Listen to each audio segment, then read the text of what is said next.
Halo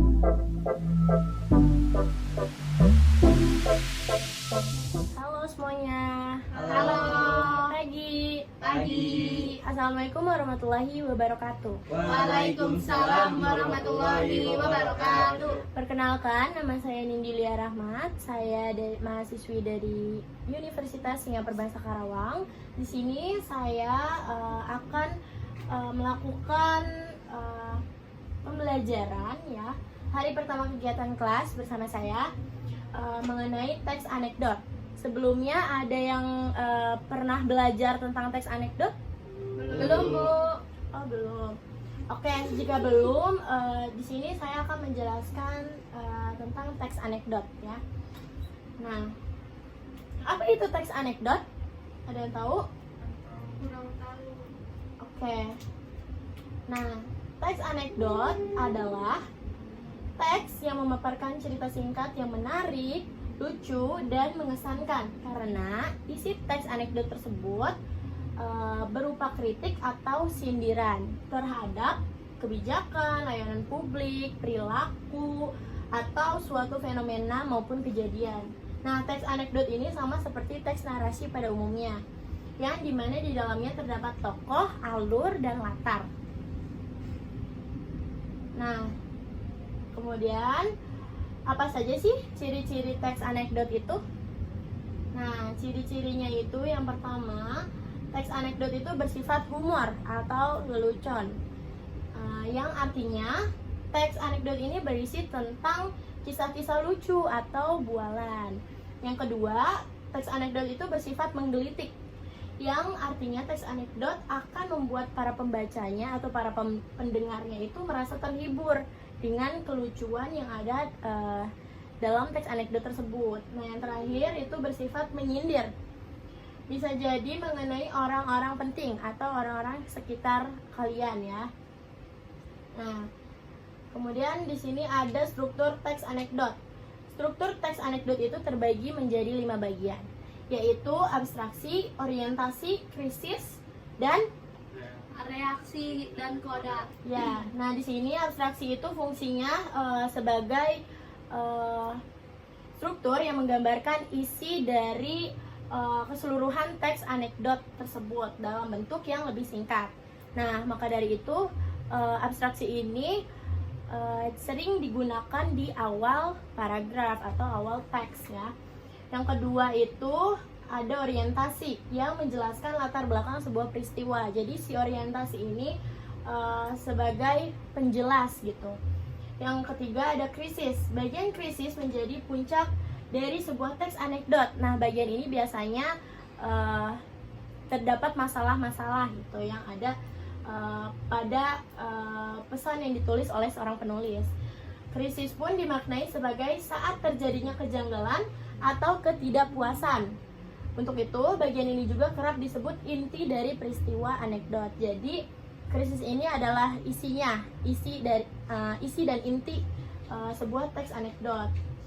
Yang terakhir itu ada reaksi dan koda. Nah, pada bagian reaksi ini merupakan respon atau tanggapan atas krisis yang sebelumnya sudah diceritakan.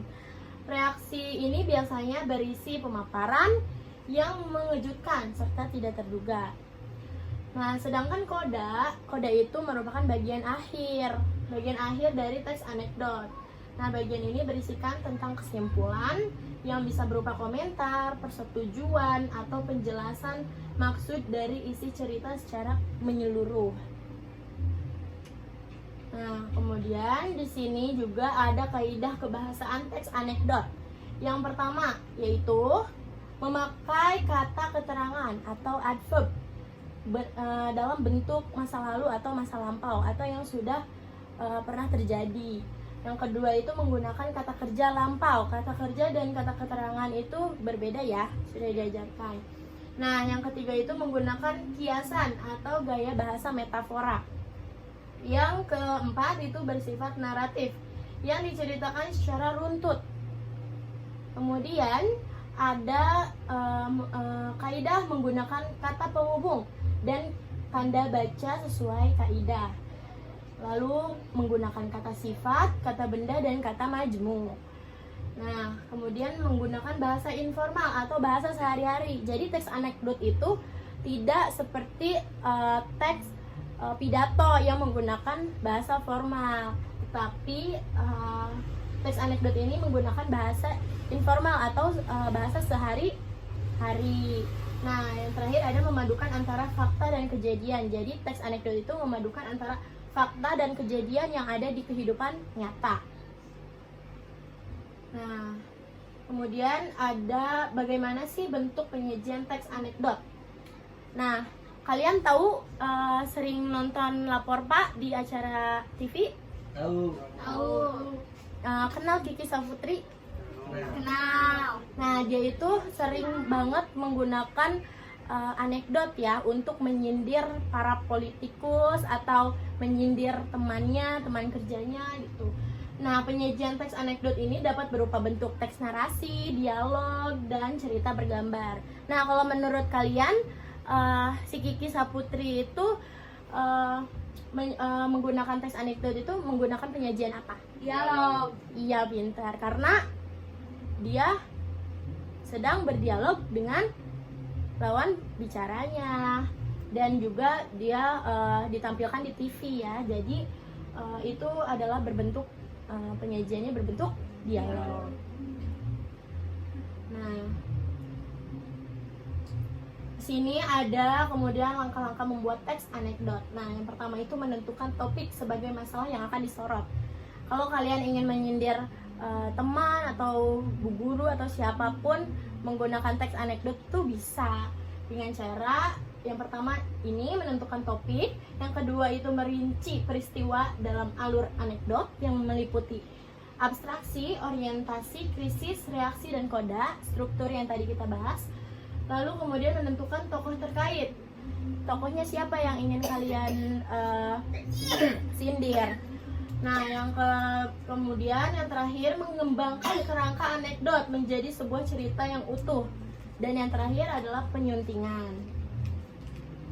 Nah, kemudian di sini ada contoh teks anekdot. Nah, di sini ada contoh. Contoh yang pertama, siapa yang mau baca, yang mau maju ke depan? 2 orang. Ayo boleh, ayo maju ke depan, sini.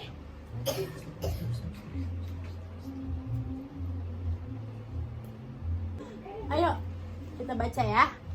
Sini. Suatu hari di dalam kelas ada percakapan 2 orang murid yang tidak terlalu penting.